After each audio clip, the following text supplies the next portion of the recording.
Ka ba sa radyo? Hindi. Nakikinig ka ba sa radyo? Hindi. Nakikinig ka ba sa radyo? Hindi. Ano po yung pinakikinggan ninyo? Energy FM. Energy FM? Energy FM. Istasyon sa radyo yun ah. Huwag mong sabihing radyo! Sabihin mo, energy! Energy! Energy! 106.7 Energy FM. Kung gusto mo ng legit na chika, eto na yun! Chika! Walang filter, walang edit. Chika! Hindi ito fake, hindi ito late. Chika ni Sisa! Lahat ng ganap sa showbiz pag-uusapan natin dito. May nag-break, may nagkabalikan. Tara at pag-usapan. Kung ano man ang chika, alam na ni Sisa. Ito ang Chika ni Sisa. Chika! Ni Sisa! We are number 106.7 Energy FM. Pangga, wag mong sabihin na radyo, sabihin mo energy. Sa magandang hapon pa rin po sa lahat pa rin po ng ating mga pangga, lalong-lalo na yung mga patuloy na naghahanap buhay ngayon dyan sa may Pasig Mega Market. Yung mga naka-duty ngayon sa Rizal Park Operations and Planning Department. Ang mga naka-duty din sa Perpetual Health Medical Center dyan sa may Las Piñas. Isang magandang hapon po sa inyong lahat. At syempre sa mga nagaganda at mga nagagwapuhan na mga hairstylists and of course staff ng I Love Cut Encarnacion Salon dito sa Metro Manila at maging sa Visayas at Mindanao. O, diba? Idamay na natin. Hello po sa inyong lahat dyan. Kamusta mga fairy godmothers? O, diba?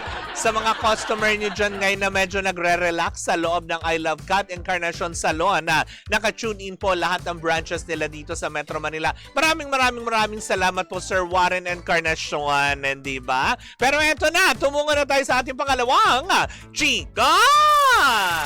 Nakakaloka, no? Marami ang natutuwa pero alam mo yun, hindi ko na rin maintindihan ngayon ng social media. Minsan pagka nag-post ka dahil masaya ka, proud ka sa mga nagaganap sa buhay mo, 'di ba? Marami natutuwa pero marami pa din ang hindi na masaya, 'di ba? Parang ang pamilya Pacquiao ngayon, 'di ba? Marami naman ang natutuwa kasi finally, 'di ba? Hinatid na nga kumbaga in a company na mag-asawang Manny and Jinky Pacquiao ang kanilang anak na si Queenie Pacquiao sa Loyola. Yon, nakakaloka. Loyola University, Chicago sa Amerika kung saan nga naman magsisimula na po ang school year doon. Marami ang natuwa dahil syempre it's a proud parents na syempre ikaw mag-aasikaso talaga para sa mga pangangailangan ng anak mo at nandun ka to support. Kaya lang, parang doon ako naloka. May mga ibang netizen naman ngayon. Ini-issue ngayon si Queenie Pacquiao dahil lang nag-aral sa abroad. Diba? Ang dami na namang sinasabi ng mga netizens. Nakakaloka na patungkol na naman dito na masyadong bragging, may mga ganyan, diba? Na unang-una, diba? Meron pa nga nag-compute pa nga kaagad kung magkano daw ang kumaga tuition fee ni Queenie Pacquiao sa nasabing universidad na parang umaabot yata ng 5 milyon na nakakalo. O ano naman ngayon, kahit mag 10 milyon yan, diba? Sa ilang laban lang ni Pacquiao yan, kaya niya yan, diba? Kumbaga, kinonvert nyo kaagad into peso, doon ako naloka. Nauna-una kayo mag-convert. Para bang sinasabi kasi na parang tipong sa panahon ngayon na nangyayaring may bagyo and everything, napaka-insensitive nga daw na ganito. Huy, bago pa na umapaw ang kung ano man. Diba? Bago pa nagbaha kung saan sulok lang. Unang-una, hindi kasalanan ng mga Pacquiao yan. Diba? Kasalanan niya ng mga naghati-hati sa flood control project. Nakakaloka. 'Di ba? Unang-una, 'di ba? Para naman sa akin, kung hindi kayo natutuwa, bakit kailangan pa magkomento about it? Kung kayang ipag-aral na mag-asawang Manny and Jinky Pacquiao ang kanilang anak sa ganun na kaprestihiyosong universidad sa Amerika at alam mo yun, gumastos ng ganong kalaki, malamang pinag-ipunan naman nila yun ng mag-asawa. It's unfair naman na, alam mo yun, kung ano-ano kagad yung mga spekulasyon, ang dami-daming ganito, nakisihodang ba? Imbis na sana ipantulong sa mga kababayan sa Jensan o kaya sa Sarangani, may mga ganyan na balay nyo ba naman na meron? Kaya nga nandito sa Pilipinas yung isang anak na lalaki na si Michael eh, 'di ba? Si Michael Pacquiao hindi tumitigil sa pagtulong. Yun 'di ba? 'Di ba? Yung una nga na issue pa na bakit si Michael lang yung wala sa kasal ng kanyang kapatid na si Jimuel. Kasi nandito pala, 'di ba? Maraming nagpatunay at naglabas ng resibo na gumagawa naman siya ng mga social activities na makakatulong sa mga nandito sa Pilipinas. 'Di ba? Hindi ibig sabihin na kailangan ipagpalit nila yung ganong klaseng may okasyon para lang hindi ka makatulong, 'di ba? It's so unfair para sa pamilyang Pacquiao na mahusgahan sila dahil nga unang-una, gaya ng sinabi ko, 'di ba? Kung napag-aral man nila ang kanilang mga anak sa ganong klaseng universidad at gumastos ng malaki, karapatan nila 'yon. 'Di ba? Karapatan nila na bigyan ng magandang buhay ang kanilang anak, lalo si Queenie, 'di ba? Na if I'm not mistaken, ang kukuning kurso yata sa Loyola University Chicago ay forensic science, o 'di ba? Pag gumraduate niya, baka makatulong pa dito sa ating bansa. Yan, nakakaloka. 'Di ba? Yung mga ganyan. Kahit naman ako, hindi ko maiisip mag-forensic science, 'di ba? Magpapatrain na lang ako sa mga alam mo yun, sa mga eksperto, lalo pa sa pagpapaganda dyan sa I Love Cat Encarnacion, salon, 'di ba? Yung mga ganyan. Pero yung forensic science na ganyan, ay wait! Ibigay natin yan doon sa mga may utak talaga, 'di ba? Aminado yung bakla, bobo.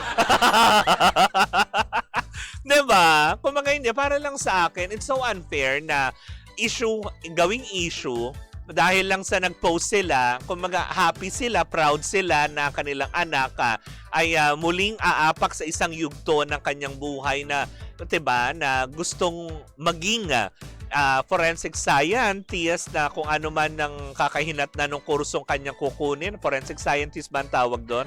Huwag ka mag-imbento, bakla, hindi yung ganun. Kung ano man ang magiging outcome, wow, yun na lang, 'di ba? Hindi, kasi parang ako na-unfair na lang ako. Kumbaga, hindi ko naman sila kilala din ng personal. Pero ako, never naman ako na porket may nakikita ko on social media, kailangan, 'di ba, na magkomento ko kaagad. Kung yun yung achievement nila, na proud sila kasi nga, galing yan sa ilang bugbog ang inabot din ni Manny Pacquiao para makaipon, 'di ba? Para sa future ng kanyang mga anak. Ilang laban, 'di ba? Ang kanyang talagang isinugal. Kumaga parang yung mukha niya halos, 'di ba, mamaga, 'di ba, for the future ng kanyang pamilya at kanyang mga anak, 'di ba? Kung nakikita man natin sila na katulad si Jinky, 'di ba, dahil very active ngayon on social media. Kung nakikita man sila nagsha-shopping, they deserve it. Kasi pinag-ipunan nila 'yon. Hindi porket meron silang pera, ibig sabihin ay alam mo 'yon, kumaga may pinagkukunang hindi maganda o kaya galing ito siguro sa ganito. Tapos magko-komento tayo na insensitive kasi nga dahil lang dito sa Pilipinas binululubog na nga sa bahay mga tao. Tapos magpo-post kayo ng ganyang bigla. Uulitin ko, hindi nila kasalanan. 'Di ba? Sabi ni Jeff Tads, sabi niya deserve naman ng mga anak ni Sir Manny dahil successful boxer naman ang tatay nila. Pag kayo binigyan ng job ni Sir Manny, nakakaloka, 'di ba?